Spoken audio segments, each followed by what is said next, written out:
Reporte 100. Le agradezco a Alberto Atié, activista en materia de derechos humanos, que esté con nosotros esta mañana. Alberto, ¿cómo está? Buenos días. Juan Carlos, muy buenos días y excelente resumen el que acabas de hacer en este momento. Felicidades, claro que sí, con mucho gusto, a tus órdenes. Alberto, quizá no le quieran dar acceso a la carpeta porque a lo mejor está en blanco la carpeta.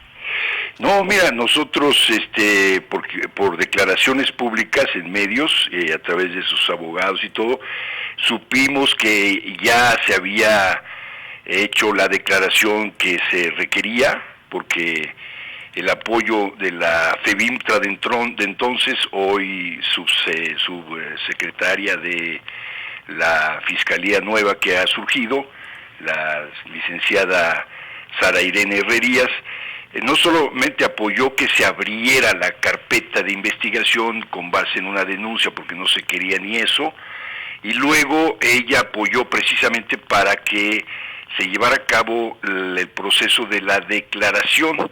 Es decir, que parte del proceso es que el cardenal declare, lo cual hizo, pero en lugar de 15, porque dijo que se había equivocado, solo reconoció 6 casos, y eso es lo que nosotros queríamos conocer en detalle, a cuáles casos se refería y por qué no 15 sino 6, y ya fue cuando se nos impidió.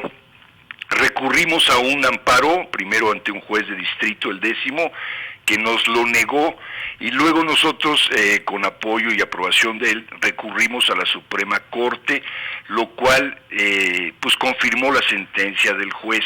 Ahora se revisa y resulta, por un lado, que se me otorga el amparo, es decir, que se me concede que efectivamente existen delitos graves contra derechos de niñas y niños, y por ello mismo, frente a un comunicado que hizo el IFAI de entonces, el INAI de ahora, pues se dijo que con base en derechos humanos violados gravemente no se puede mantener un secreto o una reserva, porque eso puede dañar a la sociedad entera. Sí. Entonces la sociedad tiene derecho a saber, y por lo tanto quien en mi caso particular pues está tratando de representar a la sociedad y a los niños en sus querellas, pues también busqué la fórmula para tratar de conocer, y no se me entendió. Entonces ahorita viene lo que tú mencionas precisamente, que es que la FEBIMTRA, desde entonces la Fiscalía de hoy, reconozca públicamente que se trata de delitos graves contra niñas y niños, lo cual ya está en la convención, y que por lo tanto omitir, ocultar, proteger a delincuentes que han violado gravemente delitos de esta naturaleza, pues es obviamente un acto que va contra la naturaleza misma de la dignidad y los derechos de los niños. Ese es el tema, Juan Carlos, precisamente, sí. Y en eso estamos. Ahora, para poner en contexto a la audiencia, sí, Alberto Atié, usted denunció al cardenal Rivera Carrera en 2017 por omisión de informar al Ministerio Público sobre posibles actos pederastas cometidos por al menos 15 sacerdotes de la Arquidiócesis Primada de México. ¿Fue así? ¿Es así, Alberto? ¿Qué es lo que no hizo? ¿Qué es lo que omitió Rivera Carrera? Con mucho gusto trato de explicarte. Es decir, en 2016, en diciembre, en una de las conferencias de prensa que habituaba el cardenal Rivera dar a medios de comunicación que él invitaba, no a todos, sabemos que algunos no los invitó, otros sí, en lo cual me parece una discriminación, pero bueno, él dijo que durante su ejercicio de autoridad en la Arquidiócesis de México había conocido de 15 casos, ¿no? Y que esos casos los había él turnado como manda el protocolo, efectivamente, el protocolo interno, de mandarlos a Roma, y allá fueron analizados, y él mismo dice que fueron sentenciados, es decir, encontrados responsables, por tanto culpables de los actos, y ellos fueron a su vez, sentenciados. Él dice por el Papa. Es un tema que todavía no tenemos claro a qué se refería al decir eso, pero esperamos que lo podamos conocer. Es decir, que la Santa Sede sí supo de estos casos, aún siendo delitos graves. Por lo tanto, el derecho mexicano, en los códigos penales y también en la Secretaría de Gobernación, obligan, y eso me permito recordarlo a todas y todos los mexicanos, a que cuando conozcamos de algún delito, lo denunciemos, sea en forma personal, directamente, sea a través del teléfono, lo que sea, pero que lo denunciemos, que no nos quedemos nada más con yo supe que hicieron esto, supe que pasó esto, sino que lo hagamos. Yo lo hice, yo consulté a la Secretaría de Gobernación, yo consulté a la Fiscalía si el cardenal había cumplido con su deber, y me dijeron en Gobernación que no tenían información, y la PGR de entonces no respondió. En cambio sí respondió la Procuraduría de la Ciudad de México.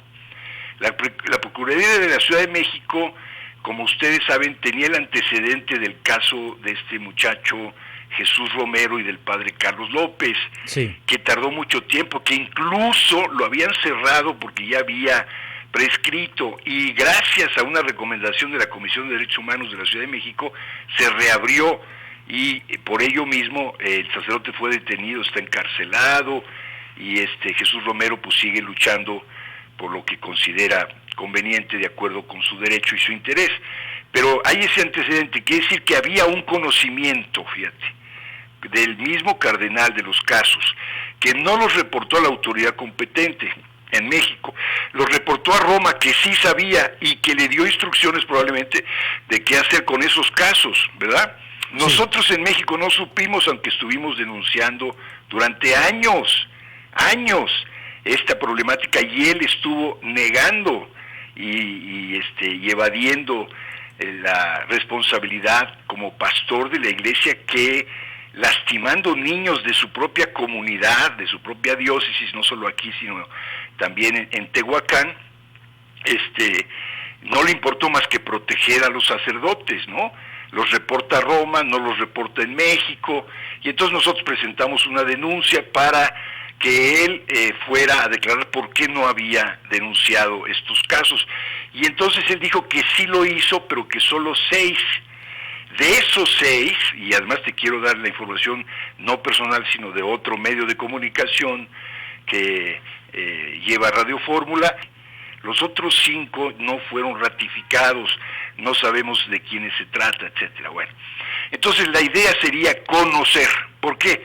Pues por el bien de los niños y las niñas. No sé, nosotros tenemos un gran discurso muy bonito sobre el valor de la infancia, y luego somos un país muy violento, somos el primer país del mundo en violencia intrafamiliar, en violencia contra niñas y niños, en abuso sexual contra niñas y niños somos el primer país del mundo. Hemos aumentado en esta pandemia la violencia intrafamiliar y los casos de violaciones.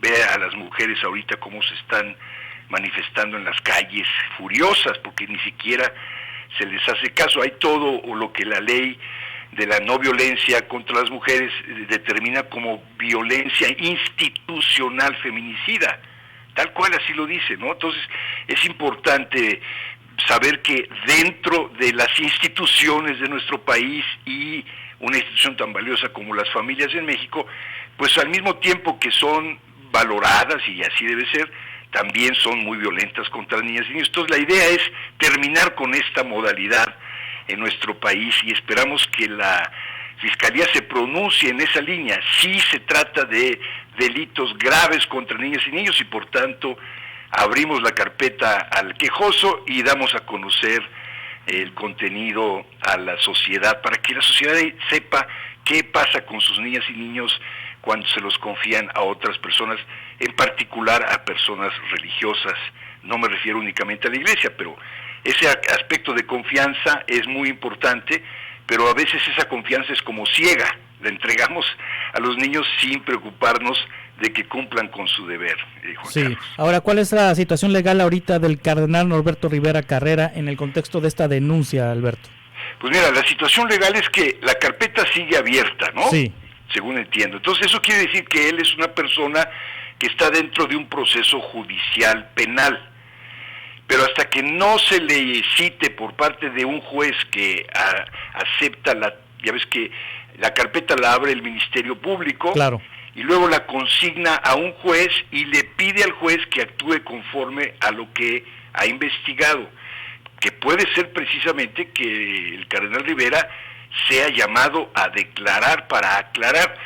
Yo sugerí, porque no tenía posibilidad de de hacerlo oficialmente, pero pedí que se investigara también la injerencia de la Santa Sede en México. ¿Por qué la Santa Sede conoce antes que nosotras y nosotros en México de los abusos contra niñas y niños y lo mantiene en secreto? Y nosotros, que somos los primeros afectados, no conocemos de esto. Es una aberración. La Santa Sede no debería de entrometerse en esto, o incluso debería colaborar. Si es verdad que sigue el mandamiento de Jesús de que cuiden a los niños, no los lastimen, no les escandalicen, pues que ayude más bien a colaborar para que se esclarezca la verdad, que sería lo primero, y lo segundo, pues que se lleve a la sentencia correspondiente a los responsables, ¿no? Culpables o no. En fin, nosotros no buscamos venganza, buscamos justicia conforme a derecho. Yo sé que es un tema delicado en nuestro país porque casi nunca tenemos acceso a la justicia a través del derecho, muy pocos casos, y es lamentable en nuestro país, pero ojalá vayamos superando esta lacra, que yo creo que es una de las peores lacras en nuestro país, completamente, ¿eh? Alberto, a ti le agradezco mucho que nos haya contado, nos haya explicado esta resolución de la Suprema Corte de Justicia de la Nación. Estaremos en contacto para darle seguimiento. Gracias a ustedes por el interés y ojalá, no sé, desconozco cómo está la situación por allá. Yo ya he estado en su lugar, conocí a varias personas muy honorables y todo, y me gustaría en un momento dado, si quieren, platicar más ampliamente en su estado cómo está la problemática de las niñas y los niños en ese estado en particular, en esos lugares, con mucho gusto, claro que sí. Con gusto, Alberto. Que esté muy bien, Alberto, a ti. Muy amable de su parte. Saludos, hasta luego. Hasta pronto. Reporte 100.